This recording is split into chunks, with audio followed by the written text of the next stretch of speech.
Bismillahirrahmanirrahim. Assalamualaikum warahmatullahi wabarakatuh. Di sini sebelumnya perkenalkan, nama saya Ahmad Mudasir dengan NIM 2003401051026, Prodi Agribisnis, Fakultas Pertanian Islam Jember.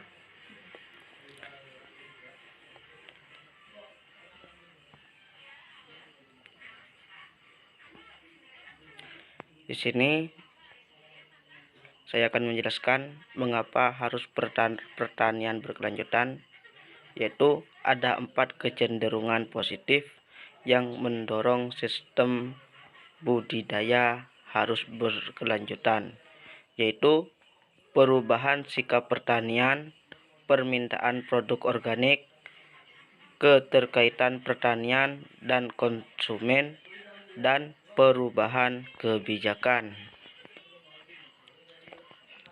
Untuk menerapkan sistem pertanian berkelanjutan dapat diterapkan secara luas. Pertama, negara-negara KTT Bumi sepakat untuk berperan aktif dalam upaya pelestarian lingkungan hidup melalui pengangguran limbah industri dan eksploitasi sumber daya alam secara bertanggung jawab. Yang kedua yaitu semakin membaiknya kesejahteraan ekonomi masyarakat dan semakin sadar mengenai kualitas hidup yang lebih baik, didukung kualitas lingkungan yang sehat dan bersih. Ketiga yaitu masyarakat semakin sadar akan arti kesehatan sehingga sangat memperhatikan kualitas produk makanan dan minuman yang dikonsumsi, baik dari segi proses produksi maupun mutu kandungan gizi.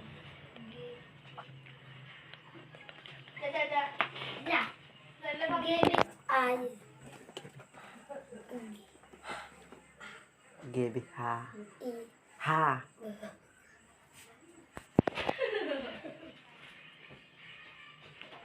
Cakupan pertanian berkelanjutan.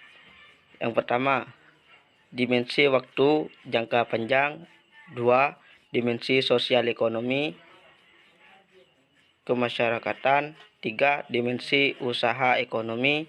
4. Dimensi kelestarian keanekaragaman hayati dan keragaman genetik spesies tanaman. 5. Dimensi kesehatan lingkungan dan kebersihan udara. 6. Dimensi kualitas sumber daya pertanian. Dan 7. Dimensi kelestarian kapasitas sumber daya pertanian dan lingkungan.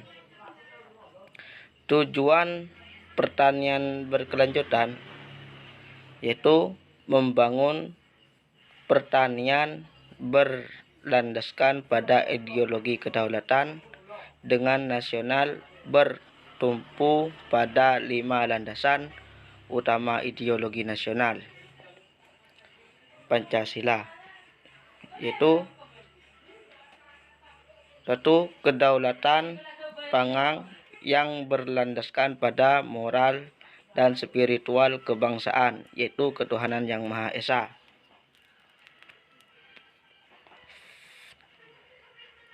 Yang kedua yaitu kedaulatan pangan yang ditunjukkan untuk membangun Indonesia yang berkeadilan dan berkeadaban. Yang ketiga, kedaulatan pangan yang dikembangkan untuk menumbuh kembangkan kebangsaan dan persatuan bagi seluruh komponen bangsa. Yang keempat, kedaulatan pangan yang ditetapkan dengan prinsip-prinsip demokrasi kerakyatan. Yang kelima, kedaulatan pangan yang dibangun untuk menyemaikan roh keadilan sosial bagi seluruh rakyat, bagi seluruh komponen bangsa. Tantangan pengembangan sistem pertanian berkelanjutan. 1. Kendala sumber daya manusia. Petani memiliki tingkat pendidikan yang relatif rendah dengan berbagai permasalahan kondisi kesehatan yang kurang. Produktivitas kerja masih rendah dan kurang memiliki motivasi untuk maju. Kendala sumber daya alam. Sumber daya alam menjadi salah satu faktor yang sangat menentukan usaha tani. Ketersediaan volume air yang tidak menentu, kualitas air yang makin menurun, kesuburan tanah yang makin menurun, dan kondisi agroklimat yang berubah-ubah menjadi kendala dalam usaha tani. Yang ketiga, kendala aplikasi teknologi. Pengadaan sarana dan prasarana pertanian mulai dari kegiatan produksi sampai pasca panen menjadi kendala. Keempat, ketersediaan biomasa. Petani mengalami kendala memenuhi kebutuhan biomasa untuk praktek pertanian berkelanjutan terbatas karena pemilikan lahan, ternak, dan tenaga kerja. Yang kelima, akses informasi. Kesadaran petani masih kurang mengenai pentingnya usaha tani yang berdampak positif untuk kesehatan dan kualitas lingkungan.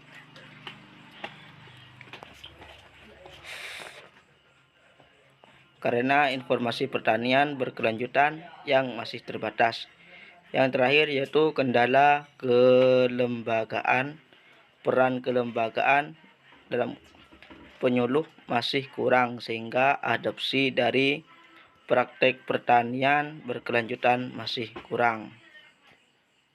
Mungkin hanya itu yang bisa saya terangkan, kurang lebihnya saya mohon maaf. Wassalamualaikum warahmatullahi wabarakatuh.